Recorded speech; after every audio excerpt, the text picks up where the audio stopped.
there's no games company quite as litigious as Nintendo. Whether the company is quashing another Metroid 2 remake, shutting down Pokémon Uranium, or even pushing Sony to remove Mario games from Dreams, it seems there's no fan project Nintendo won't kill. The question, put to us by commenter One Bridgie Boo, is why? Why does Nintendo work so hard to take down unauthorized fan works when other companies such as Sega and Valve actively encourage similar projects? Understandably, the company has been hesitant to give a concrete explanation for this unpopular policy. Considering that these takedowns generate bad press for Nintendo, for the most part they simply prefer to shift attention away from what their lawyers are doing to shut down fan works. The only Nintendo boss willing to speak frankly about fan works and litigation was Satoru Iwata. In a shareholder meeting in 2010, he was specifically asked about Nintendo's policy regarding fan works.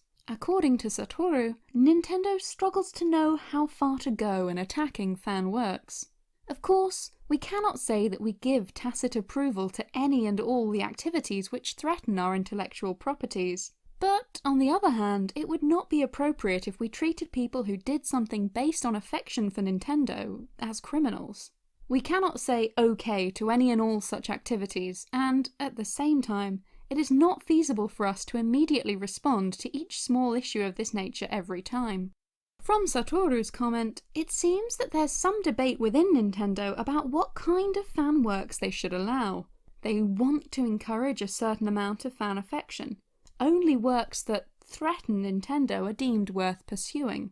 But then, based on the company's lengthy history of litigation, they consider an awful lot of fan projects to be a threat. Sometimes it's not hard to see Nintendo's logic.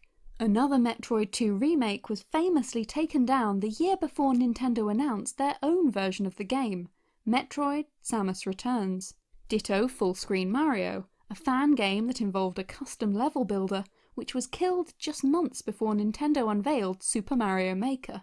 It seems as if Nintendo will often allow smaller fan works to fly under the radar unless they clash with an upcoming project. Nintendo is unwilling to let free games serve as competition, and as such will search out and target all similar fan games to help clear the way for their official alternatives. It's also worth noting that American copyright law makes it very easy for Nintendo to do this. The company is not above taking people to court if they think it's worth their time, such as suing Jacob and Christian Matthias over their ROM piracy websites. For casual fans though, there's an easier solution. Satoru Iwata spoke about not wanting to treat Nintendo fans as criminals. The Digital Millennium Copyright Act, or DMCA, makes it easy for the company to threaten fan creators without having to actually deal with a court case. The DMCA allows companies to issue takedown notices to anyone who uses the internet to share unlicensed copies of their work. It also allows companies to work with hosting sites and internet service providers to remove content if the intended recipient of a DMCA takedown notice is unwilling to comply. DMCA notices don't need to involve a trial, and most hosting sites will comply with Nintendo. Thus, Nintendo can issue a takedown notice without having to get their hands dirty, whether or not a fan project is transformative enough to be legally in the clear. Plus, do you want to try and defend yourself against Nintendo's full legal team in court? For most fan creators, there's no real way to fight a DMCA. There is one other criteria that Satoru Iwata said that Nintendo considers when deciding how hard to come down on a fan work. He said, "It is true that some expressions are detrimental enough to diminish the dignity of our intellectual properties, and others destroy our intellectual properties' worldviews by connecting them with something not based on fact."